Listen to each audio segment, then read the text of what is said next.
Bonjour, on va découvrir aujourd'hui le terme Mai Nafkamina.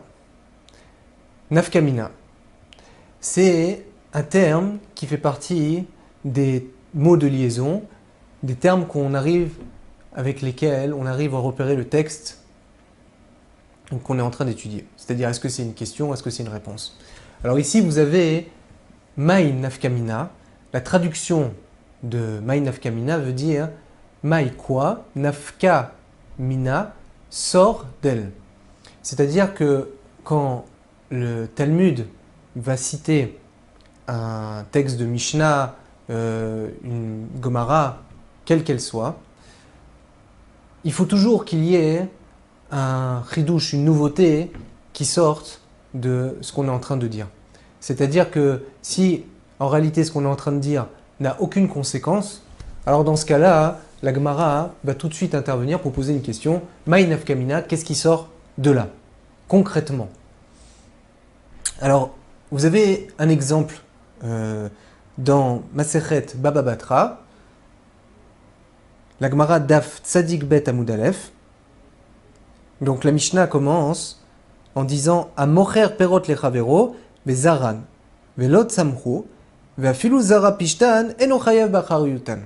Donc on va prendre un exemple concret dans la Gemara. Dans Masechet Baba Batra, la Mishnah Daf Tzadik Bet Amud Aleph nous parle d'un acheteur et d'un vendeur. Donc la Mishnah commence en disant Amocher perot lachavero, quelqu'un qui vend perot, des fruits, lachavero, à son ami.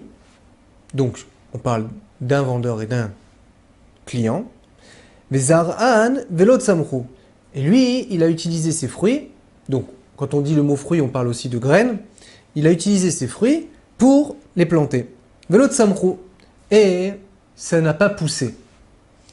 Ve'afilu zaran pishtan. Et même s'il a utilisé du pishtan, donc qui est du lin, eno chayav bachar yutan, le vendeur n'est pas obligé de rembourser l'acheteur.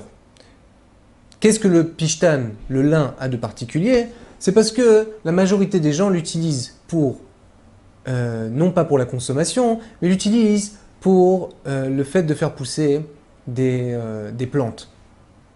Donc même s'il a vendu du pishtan et qu'en fin de compte, ces graines de pishtan n'ont pas donné des fruits, il ne sera pas obligé de rembourser le client. Rabbi Shimon ben Gamliel, Omer, donc Rabbi Shimon ben Gamliel vient et dit Zaroni gina she'ena nechalin chayav bachar yutan. On parle de graines de jardin, des graines qu'on utilise spécifiquement pour faire pousser des légumes, et ça, personne ne les mange. Alors là, si ces graines n'ont pas donné de pousse, à ce moment-là, le vendeur sera obligé de payer. La Gemara, sur cette Mishnah, commence en rapportant un enseignement des Amoraïm. Itmar, il a été dit, Amocher shor lachavero, celui qui vend un shor, un taureau, à son ami, benimtsa nakran. Et il se trouve que ce taureau a déjà encorné auparavant. C'est-à-dire que c'est un taureau qui est violent et qui est dangereux. On ne peut pas l'utiliser. Rav Amar, Rav pense à Rezé Mekartaot. Lui, il pense que c'est un Mekartaot, c'est-à-dire que la vente est fausse, est annulée. Moi, j'ai acheté un taureau pour que je puisse l'utiliser. Et toi, le vendeur, tu m'as donné un taureau que je ne peux pas utiliser puisqu'il est violent, il est dangereux. Shmuel Amar, Shmuel dit Yachol lomar lo leshrita machativ lecha. Lui, il peut dire je te l'ai vendu pour la shrita. C'est-à-dire, je te l'ai vendu pour que tu puisses le tuer et consommer sa viande. Alors la Gemara ne comprend pas le cas de figure. Pourquoi Rav et Shmuel sont en discussion? La Gemara dit Velirze, et on n'a qu'à voir, Igavra des avin, les nirseta. Les nirseta, si c'est un homme qui en général achète pour consommer la viande, alors c'est pour consommer la viande. Il est rédia, les rédia, et si c'est un homme qui utilise, en général, c'est quelqu'un qui achète des animaux, et donc ce taureau en question, pour les travaux du champ, alors il l'a fait pour travailler la terre. c'est pas très compliqué, il suffit de se renseigner qui c'est cette personne, qu'est-ce qu'elle a l'habitude de faire. La Gemara dit non, Begavra des avin, l'achi velachi. On parle d'une personne qui a l'habitude d'acheter des fois pour faire les travaux des champs et des fois pour consommer. Donc on ne peut pas savoir, et c'est pour ça qu'il y a une discussion. Bon, la Gemara dit Velirzed, mechininu. On n'a qu'à voir le prix, combien ça a coûté. Et comme c'est évident que le prix d'un animal qui est fait pour travailler les champs est toujours plus important et plus élevé que le prix d'un animal qu'on utilise pour la consommation, donc dans ce cas-là, on pourra savoir, on n'a qu'à voir combien il a payé. La Gemara dit Lot srecha. Non, on a besoin quand même de dire qu'il y a en fait une discussion entre Rav et Shmuel dans ce cas de figure-là. Pourquoi? Des Aïkar Bisra Vekam Bedmeredia. On parle d'un cas de figure où en fait la viande, elle est arrivée au prix du marché dans le même ordre de prix qu'une bête qu'on vend pour travailler les champs. Donc en fin de compte, on est dans une configuration où la hausse du marché a entraîné que les prix sont identiques. Donc on ne peut pas arriver ni à travers l'habitude de la personne, ni à travers le prix fixé, de pouvoir déterminer est-ce que cet animal a été vendu pour les travaux des champs ou il a été vendu pour la viande elle-même. Alors la Gemara dit si c'est ça ce cas de figure, Iachi, si effectivement on est en train de parler de ce cas, comme tu me l'as précisé, que la viande elle est au même prix que le taureau qui est fait pour travailler les champs, alors dans ce cas-là, Maïnafkamina, les Maïnafkamina, à quoi ça sert?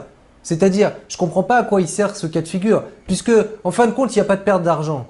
Alors, de toutes les manières, qu'est-ce que le client, qu'est-ce que cet acheteur, il vient réclamer? De toutes les manières, le prix est le même.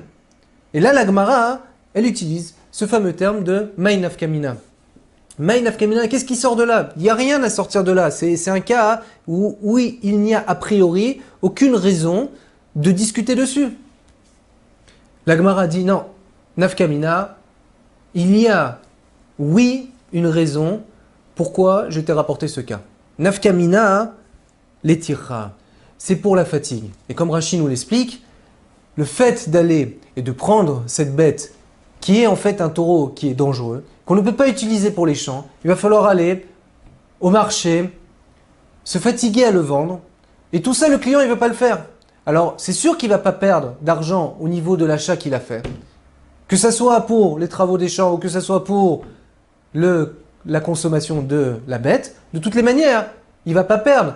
Mais cette fatigue, là il n'est pas prêt, lui il n'est pas prêt à la prendre sur lui. Et donc il va au Beddin et il dit, voilà ce qui s'est passé. Est-ce que nous allons considérer ça comme un mekar taout, c'est-à-dire comme une vente qui est annulée, oui ou non?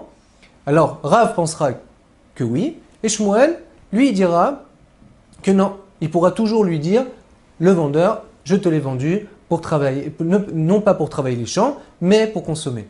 Donc on voit que le Maï Nafkamina Nafkamina, c'est un terme qui vient toujours mettre en valeur le principe qu'on a déjà expliqué dans d'autres shiurim, que le Talmud a toujours tendance à vouloir nous emmener vers un cas qui est pratique. Et non pas rester sur des discussions qui ne mènent à rien. S'il y a une discussion dans le Talmud, c'est pour nous emmener quelque part. Maï Nafkamina, qu'est-ce qui sort de là? Il faut que tu me dises qu'est-ce qui sort de là. Réponse Nafkamina, voilà qu'est-ce qui sort d'ici. Il y aura quelqu'un qui pose la question et quelqu'un qui répond. Alors il faut savoir que des fois, la Gemara, et ça arrive très souvent, elle dit Maï Nafkamina sous forme de question, et la réponse ne commence pas forcément par Maï Nafkamina, par Nafkamina. Elle suit tout de suite. Donc il faudra savoir que des fois les textes sont un peu différents les uns des autres, mais de manière générale, le principe il reste le même. Merci et à bientôt.